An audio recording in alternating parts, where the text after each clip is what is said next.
Hi guys, today I'm going to be sharing with you a book haul I did the other day, and in South Africa we have this chain of bookstores called Exclusive Books, and every few months they have a massive sale where they take probably about half the stock from the store and put it outside on trestle tables, and books are marked down a lot. Most of them are half price, a lot of them have been marked even less than half price, so yeah, books are really cheap, and I get a little bit crazy when I'm surrounded by cheap books because I can't really afford to buy books generally because I'm always broke. And on top of that, I went to the sale armed with my Christmas money.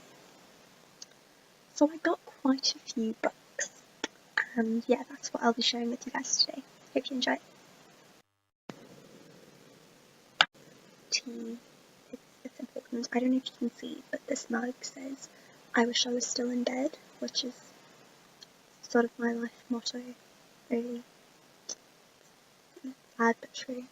So I bought Edie, Girl on Fire, which is an absolutely gorgeous photo book filled with pictures of Edie Sedgwick and obviously Andy Warhol and everyone else who was involved with her. There's writing and quotes about her, and it's really, really gorgeous. Just look at these pictures. It's beautiful, and I love Edie Sedgwick. I think she was gorgeous. I love her wardrobe. I love her story. She fascinates me, and so finding this book about her was really exciting. American Fantastic Tales, and the thing that really drew me to this is that it's terror and the uncanny from Poe to the pulps, and I love Edgar Allan Poe, so I'm very excited to read this. And yeah, it was also it's pretty and it's hardback and it's shining and glossy and smooth, and I like pretty books and smooth books, and I like books, basically. Any books. The House of Velvet and Glass by Catherine Howell, which is about a girl whose mother and sister die aboard the Titanic, and she starts having these visions, and then believes herself to be the victim of fraud, so she visits the psychology professor, and together they start investigating things, and yeah, I actually have no idea what it's about, but those are things that I picked up in the blurb, so yeah. It was also it was pretty and cheap. Yeah. My books, I strike pretty ones, and my books are like my boyfriend. We have the John Lennon letters. I love John Lennon, I love the Beatles, so I'm really excited to read this. It's just letters from John Lennon to other people.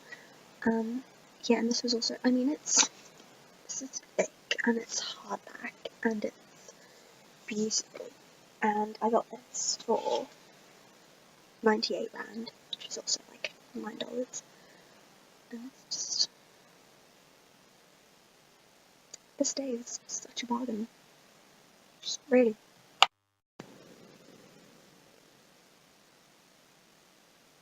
I also bought Letters between Jack Kerouac and Allen Ginsberg, and I don't know why, but a while back I became really fascinated with the idea of beat culture, and I say the idea because I haven't actually read anything by Jack Kerouac or Allen Ginsberg or Norman Mailer or any of the other sort of big beatnik writers. I haven't listened to the music, I haven't looked at the art, I just really like the idea.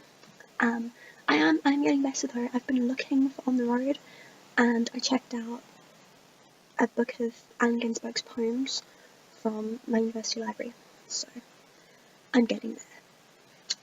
Yeah, but just because I was obsessed with the idea, so I thought, well, let me buy these letters between these two writers, because I'm pretty sure I'll love their writing, so I'll probably love their letters as well. And yeah, I think reading letters from actual writers in that time would probably give a better insight to the culture than like the essays that I'm busy reading. So I'm really excited to get to this. Painter's Apprentice by Charlotte Betts, which is about a young girl called Beth who desperately wants to be an artist, and her family home has been converted into this facility to care for people with mental problems. Not like an asylum, it's just a nice place where people with problems can rest and relax so that they can recover without like doctors and shrinks and all that sort of thing. Yeah, I have actually started reading this, and it's really good. And sort of turmoil starts when Bet's cousin arrives with a proposition that shakes up the whole family. And yeah, so far I'd really recommend this, and especially to anyone who likes art. It's just, look how pretty it is. And people are talking about art, and as an artist, I love when people talk about art in books, and I love reading books about artists, so this is great. Hoppet by Mo Hayder. This book is set in an asylum, and there is a detective is looking for the corpse of a missing woman.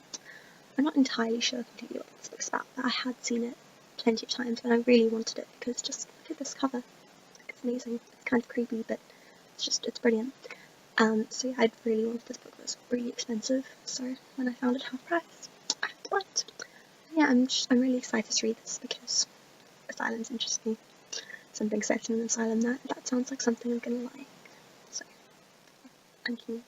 The Weird, which is quite a hefty tome, and this is a compendium of strange and dark stories. And the thing that really drew me to this is that it has a short story by George R. R. Martin, one by Stephen King, and one by Neil Gaiman, as well as over 100 other authors. And I really like those 3 authors, so I thought I definitely had to buy this. And this was also cheap; it was 60 rand, which is like $6. Also, just look at this cover. This cover is gorgeous. So yeah, that's great. Carnival of Souls by Melissa Marr. I don't actually know what this is about. It has a synopsis, but it doesn't really tell you what the book's about. But the cover, I was really drawn to the cover because I like masks. I'm interested by masks, fascinated, really. And yeah, this cover really just drew me in. That's how I buy books, basically, when they're not expensive. If they're pretty, I buy them. Usually, I think it's worked out pretty well, so I'm gonna keep doing that. The Changeling by Kenzaburo O. And it's about a man who reconnects with his estranged brother-in-law, and his brother-in-law sends him this box of tapes, which he starts listening to. And in one of the tapes, his brother-in-law says, "I'm going to the other side, but I'll keep communicating with you from there." And he commits suicide. And that leads the main character on this journey of sort of investigating and rediscovering who his late brother-in-law was, and it leads him into their personal history, and I think it discusses why they became estranged, because they used to be quite close. And yeah, I'm just really interested in reading this because it looks really good, and it had a really cool cover, and it's hardback, and when hardback books are cheap, I really can't resist because they're so expensive. The Red and the Black by Stendhal, and this is a French classic from the Romantic era, and I am obsessed by the Romantic era. It's one of my favourite eras of art, so I'm hoping I like the literature as well. And apparently the main character in this is an anti-hero, so I'm really excited to read it because I like anti-heroes. I find them a lot more interesting than normal heroes. So yeah, I'm very excited about this. Also, just the fact that it's French. I like French stuff. Lastly, we have the one that I'm probably most excited about, and that is the annotated Peter Pan. Peter Pan is my favourite book. I love it so much. And I don't actually have a copy, so when I found this, I knew I had to buy it. Although even, let's face it, if I had a copy, I still would have bought this because look how beautiful it is. And it's not just Peter Pan, it's at the beginning, there's a biographical essay on J.M. Barrie, and then there's Peter Pan. After that, there's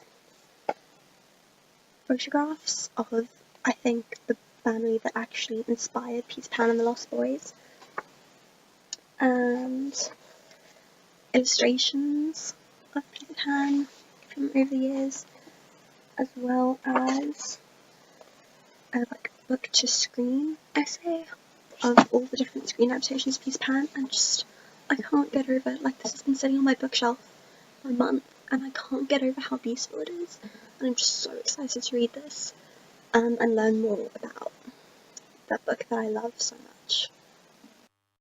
I spent 1,113 rand, which is about $100 or like £50, and I bought 13 books, I think.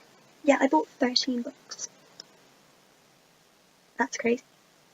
And I mean, they're gorgeous books. Most of them are hardback, and they're absolutely stunning. So yeah, really excited. If you live in South Africa, the next time Exclusive Books has a sale, definitely do yourself a favour and get to your closest one. It's really worth it. I never walk out of there without an armful of books. And yeah, I really hope you enjoyed seeing my haul, seeing these new books, and I'm very excited to read and review them for you. Bye!